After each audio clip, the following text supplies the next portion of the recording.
So tell us, put some context around what we saw there. First of all, we didn't kill Cayde. Okay. So don't hate us. Okay. Aldrin killed Cayde. Yes. Okay. All right. But we wanted to tell a darker story. Yeah. A more high stakes story, one with a gritty atmosphere. But most importantly, we wanted there to be consequence in a world filled with immortal heroes, and we wanted that consequence to be personal. Wow. Yeah, and we have some great bad guys in this one, and so Yeah. wanted to make it so that you really hated them. And I don't think there's anything more that we could have done to get the blood boiling than to off Cayde. So it was something we talked a lot about. It was a really serious call, but we think it's the right thing to make players really, really care about their journey. Is he really dead? He looks dead. He Does looks not dead. look good. Exactly. He's dead. Okay. He is dead. He is dead. Wow. dead. All right. So that's a big, shocking moment in the is. Destiny lore. And I guess one question I have for you is, story narrative. It's something you guys focused really on in Destiny 2. So this expansion, are we going to expect a lot of narrative development in it? Oh yeah. I mean, there's the thing we wanted to do with this expansion was really, really go for the hobby and really expand that part of it. And so for us, that means telling an awesome story that we can hang all these awesome things that make Destiny, great gunplay and great investment, and have that wrapped with a theme and a tone. And so yeah, that was really important. We wanted to really hang that all around something that was very, very impactful. And then once you set that tone, that kind of informs a bunch of other decisions that we're pretty happy about. We wanted to recapture our most engaged players' imagination with the story, and then really get them back into a game where we're bringing the depth back to Destiny, and we wanted to make sure that they were along for the ride. Wow. Well, it's one of those games that, fans love, and they always have suggestions for things they want to see as the game will evolve. And you guys have done a great job, I think, over the past year, iterating on the game, responding to fans. A lot of excitement last week online, the weapon system. Yeah. People were freaking out about that. Tell us about how you're evolving the weapon system for a second. So we are actually, we're changing the weapon slots. Yeah. We're moving them around a little bit. So the first 2 slots are going to become more impactful. There's going to be more choice. So we really wanted players to be able to choose the way that they wanted to play. So you're also going to get more access to the weapons that you liked as so much, like the shotgun, the sniper rifle, the fusion rifle.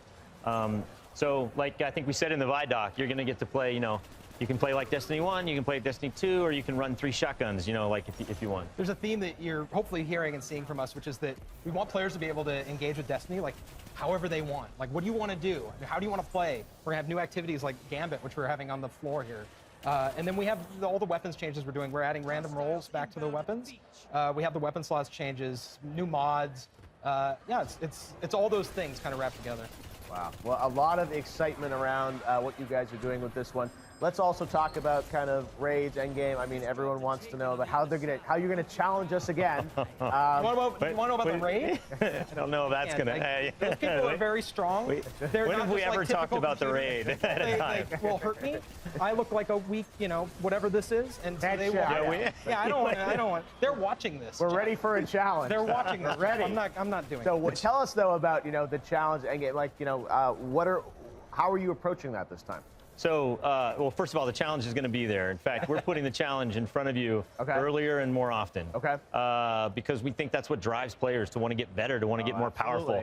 So, and to want to go out in the world and get all those things. And I think we talked about on the Vidoc, the Dreaming City is a big part of that in-game destination that we built. And the team did an amazing job at the amount of secrets they've hidden around there, and just the challenge and the activities to do there. So the raid's there. We have the raid, or there's a destination that's built out from the raid. And if you're not on the raid, you're still going to go there. There's going to be activities and secrets. But the raid is like the center of that. There's a big tower that you kind of want to get to the whole time.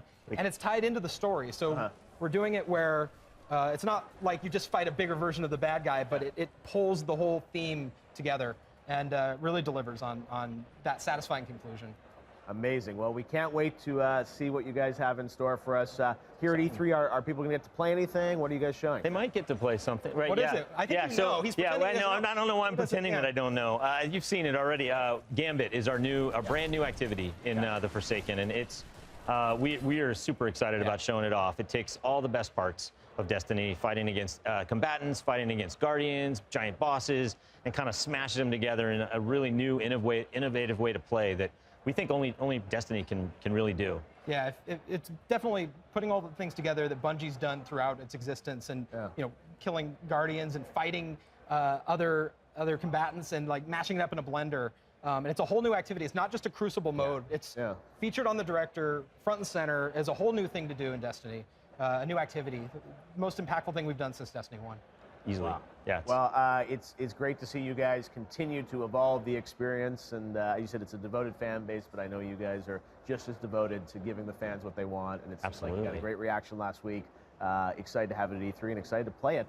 Thanks. If you're coming by, right? I will be coming by. I have a busy E3 Coliseum schedule. This is a commitment. You're going to say that you're coming by. He's going to come by. Probably Thursday at 5 o'clock when the Coliseum closes. It's before that. I will be there. I will come by, guys. It's going to be great. It's awesome. Well, thank you so much for spending your Monday evening with us as we get ready to kick off E3. And we have a lot more YouTube Live at E3 coming up here in the next few minutes. You're not going to miss it because ever since our next game was introduced last fall, gamers have been entranced by its lovely hand-drawn